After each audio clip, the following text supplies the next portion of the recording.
akan dihitung mundur. 3, 2, 1.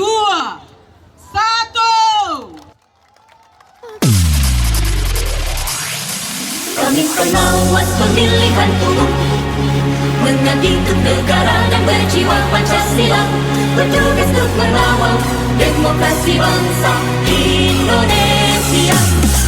Kami pengawas pemilihan umum.